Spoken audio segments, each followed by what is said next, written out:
The country isn't run by, quote, scientists. It's run by the people.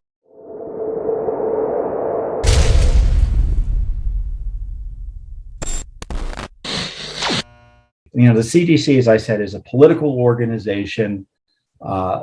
Sometimes has some good science behind it. You know, I remember looking at the CDC recommendations early on in the pandemic, and there was never a recommendation, because they had recommendations for pandemic type of situations. And shutdowns were never part of the equation. Massive statewide school closures were never part of the equation. Keeping healthy people at home were never part of the equation. All of this was just panic, and then, in my view, malicious decision-making by political actors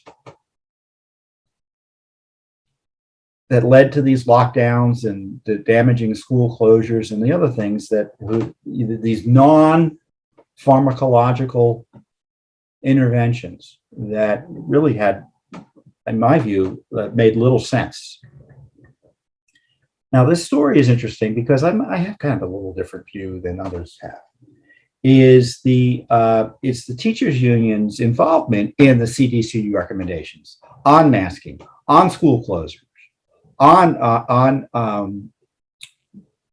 social distancing even.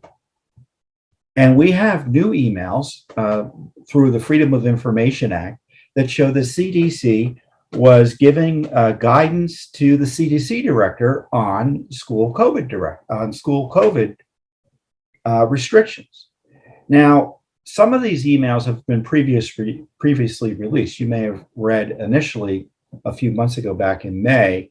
I think it was Americans for Public Trust, which is another public interest group, which is, again, did their own FOIAs and got separate sets of documents, found the the teachers' union's involvement in this. Now, the teachers' union, the American Federation of Teachers and the National Educational Association, they're huge donors to the Democrat Party. And, you know, they have a First Amendment right to do so, but they take a lot of teachers' money and spend it on politics.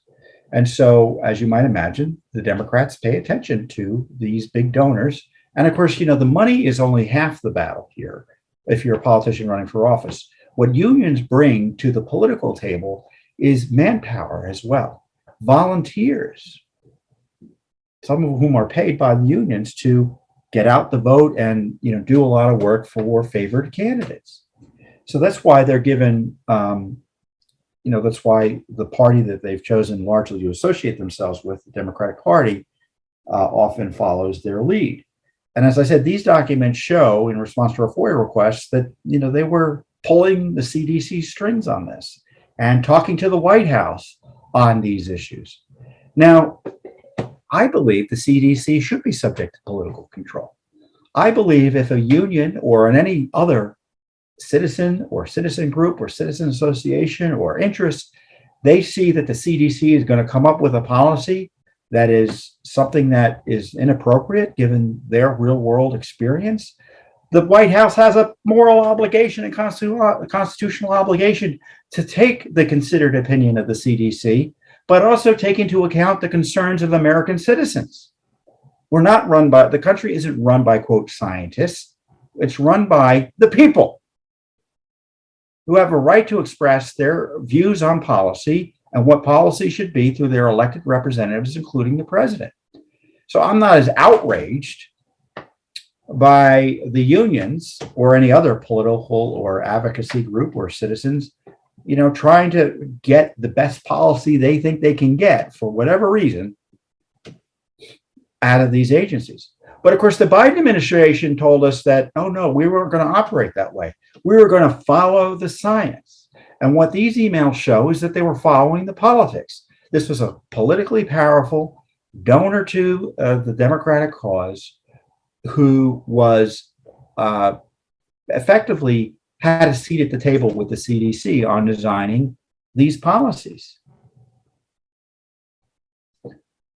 A top official, Rebecca Pringle, president of the National Educational Association, emails the director of the CDC, Rochelle Walensky, who for an advanced copy of the CDC school-related COVID-19 guidance.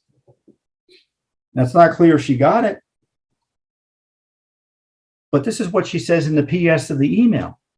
Our team will be briefing the CDC and White House staff today on our embargoed vaccine research.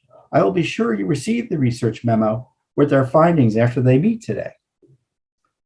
So isn't it interesting that the CDC, among the research it's considering, is research by unions, teachers' unions? An email exchange on February 1st, 2021, AFT Senior Director of Health Issues, Kelly Troutner, writes CDC officials and White House officials for the rich discussion about the forthcoming CDC guidance. Thank you for Friday's rich discussion about the forthcoming CDC guidance and for your openness to the suggestions made by our president, Randy Weingarten, and the AFT. We're hopeful that lines of communications will remain open, that we can serve as a true thought partner as you continue the important work towards safe reopening of schools.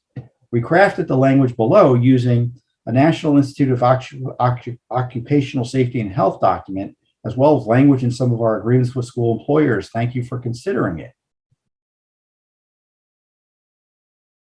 AFT followed up with, and this is a White House official responding to forwarding the email to Walensky, the CDC, forwarding this written language. So you have the teachers union writing language on school closures for the CDC, it looks like. And the head of the AFT, the head of CDC writes back. I just wanted to circle back and extend my gratitude for the language you have provided. Below, regrets for my delay in reply, but I wanted to be certain you knew it is being worked into with just the full small tweaks. The school reopening guidance. We've also included the executive summary you suggested. They're writing it. So when Biden said they're following the science, he's not telling the truth. That's not what's happening. The administration is working with political allies through the CDC to change policy and guidance as it relates to COVID. Do you think science had anything to do with President Biden's vaccine mandate and attack on Trump supporters as being responsible for killing people? Of course not. These emails show that's where they're coming from. It's all politics.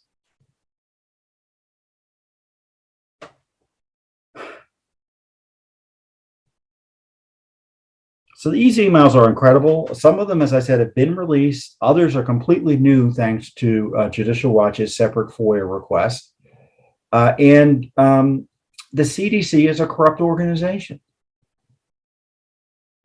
And it's a shame, because it would be nice to have a sort of kind of like expert group that was above partisanship and you could trust to provide you information, but that's not true here. This is not public health.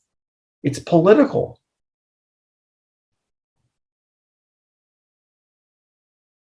It's political.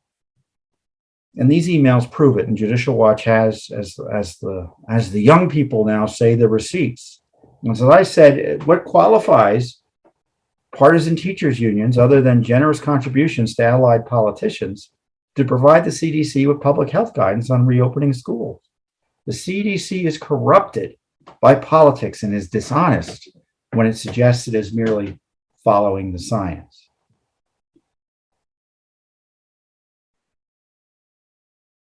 So I think there's going to be more coming out from HHS and the CDC about these communications with the teachers unions. So just keep that in the back of your mind as you hear about the mandates that Biden is promoting, that you can be sure will eventually be extended to forcing children to take the vaccine in order to go to school or be tested or something similar. So there we are. We've got this crisis of governance caused by the radical left using and dishonest and craven politicians using, because some of these politicians are just craven. I mean, they say they believe something, but it's all about power. it's the COVID health crisis is bad enough, and I don't think it is a health crisis anymore. We should just get back to our lives. The crisis has been caused by the government's using COVID as an excuse to change our laws, restrict our liberties, change our election systems in a way that undermines confidence in them, and otherwise undermine our constitutional republic. That's what Judicial Watch's focus has been on, exposing what's been going on, who's responsible, and what's the decision making here. So at least there's a modicum of accountability. Thanks for tuning in. Be sure to subscribe to our YouTube channel to catch all the latest news from Judicial Watch.